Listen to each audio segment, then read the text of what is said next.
Hey everybody, it is me. I am just going to do a really quick kind of classroom reveal that might give you some ideas for in your classroom and all of the things that you have going on right now. So come check out some of the cool stuff that I've done in this room. You're going to come into the classroom. You can see that this is a very, very small room, but everything does fit. Yes, I am missing labeling my center shelf so far. And I'm just going to get creative with those name tags and make them kind of fit the theme. And so I did add a few removable keyword stickers onto the bins that I'm going to make my labels around in English and Spanish along with the picture. So I'm still working on that side of things. We're just gonna, again, small room, but I will be able to add the artwork needed just creatively as we go through stuff. So I will walk through each of my things and kind of show you what's up. So let's start over here as you walk in. This is kind of the teaching area. This teacher has everything ready to go for the week. She's got our Monday, Tuesday, Wednesday, Thursday, Friday stuff. She's got anything that needs to go to the office in her office folder so that she can just do that all at once. Anything that needs laminated is in the lamination folder so that that can be done when she has a little bit. And then as far as finished and not finished things that she needs to do, this is all like the teacher personal space to make sure that she's on track. And then if she misses a day, like there's stuff in the Thursday folder that I need to work on. So then if a day is missed, like there's still stuff there for the kiddos, and it doesn't have to be worksheets and this and that. It can be the book for the read aloud. It can be the Mighty Minutes cards, just depending on what you're doing. I went ahead for this group and made some Indiana Learning Foundations, kind of posters. It has the Indiana Learning Foundation, but also the objective and creative curriculum so that you can see the correlation between the two. And so as I post artwork or things up around the room, I can put my sign with it. I can also use my sign to show what we're working on that week and kind of as a reminder for myself. There's a lot of different things that you can do with the signs. I also liked the idea of, and I'm still kind of working on it, and hopefully you'll get it here eventually, but some little painted chalkboards to go by the artwork that says what it is, along with the objective and things as it's posted throughout the year. I thought that was really cute. I did do a bus riders kind of board here because we have quite a few kiddos in the developmental preschool, so I thought that would be great to have like the bus riders thing. Also just some fun decorations. Typically this would be on the outside of your classroom door so you can let parents know where you're at, but I put it on the parent board for now. I also have some great little just things for parents, how to build a reader at home, writing at home, things that I would probably send home in the beginning of the year or throughout the year, and I just got those posted for now. Also just some little reminders for Christian preschool. So what are some things that the kiddos need reminded to do today? They need to praise God, work hard, help others, forgive each other, make sure we're sharing, and telling the truth. This is a 2.5-year-old room, so we are required to have something that goes in, out, over, and under. So that would be my beautiful rainbow knots that are kind of crooked right now. You'll notice like on the floor as we go through, I have different little dots. There's one right there, one over here. Those are my social distancing dots. So if we're doing an activity that's around the classroom, I'm gonna have the kids stand on the dots to keep social distance, especially during this time. All the typical things in blocks. I just had a little fun with decorating. You want to make sure you have 3 different types of blocks: multicultural people, different ability people, animals, cars, things like that. I really like these little wood-shaped blocks too. And then with music, I just have a variety right now.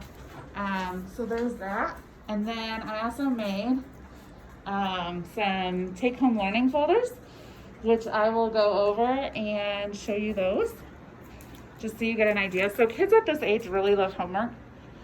I personally hate it, but with the take-home learning folder, their name would go up in here, and it gives them an opportunity to learn at home as well.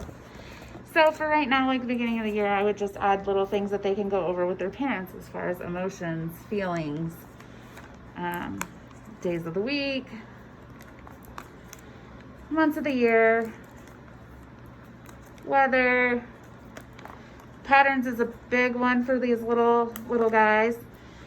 Shapes, another big one.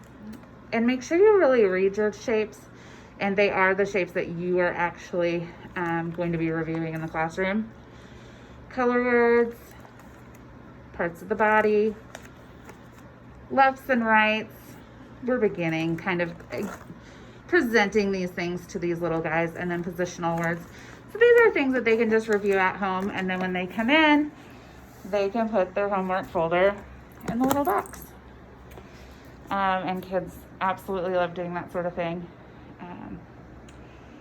And then over here, I've got my little writing center. So I have like a little Etch-a-Sketch that the kids like to use.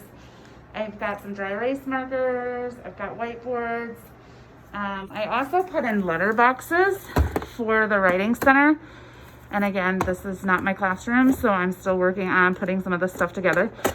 But I used magnetic letters in one, and it says like letterbox on it. And since we're teaching during COVID, what I am gonna do is I'm gonna take a Sharpie and write the child's name up here. So this week, this is Johnny's letterbox. And only Johnny can use that letterbox. So then I know that it's not having to be cleaned constantly. And it kind of takes away from me having to do clean everything nonstop. But at the end of the week, I would clean it all out and then switch the letterbox to another child. And you can take off Sharpie marker really, really well by using alcohol wipes. They're fantastic. But again, this one has something different. I do have some more that I am in the process of making that are just laminated letters for them to kind of put together. So I put that in my writing center. I make sure that my writing center is labeled with a sign.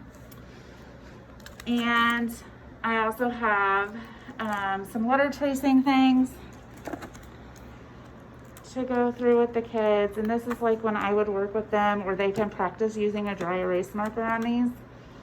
I have some tracing pages. Let's talk about like the different kinds of lines. So that's a big one with pre-writing activities, and we're just going to trace the different kinds of lines. And then of course, like just some tracing uppercase, lowercase, numbers, and some more tracing lines activities. Also going to make sure each of my kids have a separate sensory box so that we're not missing out on sensory. I went ahead and just took some stuff and dyed beans. And this is probably a better one. I dyed some colored rice and put a couple of, little cups in here so that they still get sensory play. Some kiddos really need that. Moving on over, we have our dramatic play.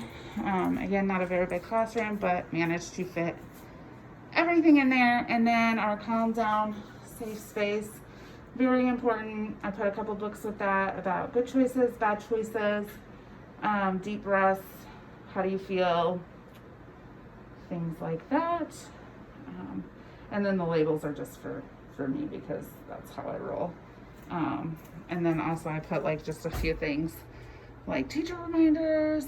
What do those rules look like as far as how does it look when we take care of myself? How does it look when we take care of each other? So little reminders for the teacher too.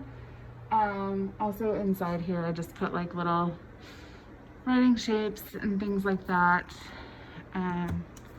Little plans and kind of what does pre-writing look like since we're doing journals and things like that. Just my teacher sanitation space. You're gonna wanna make sure everything is labeled correctly with the dates. I did that when I first came in here and started doing things, but I have not since. Toothbrush holders should be empty at the current moment. Just because of COVID, we don't want to go ahead and use those, but we do need to represent that that is something that we do in our classroom. Hand washing, of course. Over here, I have our visual daily schedule. Don't look too closely. There's little gaps in it because I need to create some pictures for specifically for this classroom and what happens in there. So I put recess and gym next to each other because we're either indoor or we're outdoor kind of thing. We're either doing stuff in our classroom or we're doing stuff outside. And then like our small group area, the kids' names will go under, let's say Johnny's in art. I'll have a picture of Johnny with his name on it, and his picture will go under the art center, just so that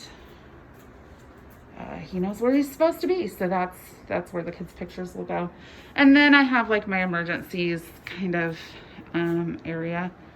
I really like putting borders around things so it looks a lot nicer. We're not really probably going to have an earthquake here, but I didn't have a fire drill example to show you at the second. So I threw up the earthquake one there. You want to make sure your allergy information is kept private. Should be able to read that's where it is, but not who has what allergy, because that is confidential. And then just making sure you look over your emergency procedures and your schedules all line up and you know your exits. That is it. I hope that you got some really great ideas. I love Pocket of Preschool. I love Teachers Pay Teachers. If you see anything that you really like, let me know and I can probably direct you to the right spot. But majority of it, I believe, is from Pocket of Preschool on Teachers Pay Teachers.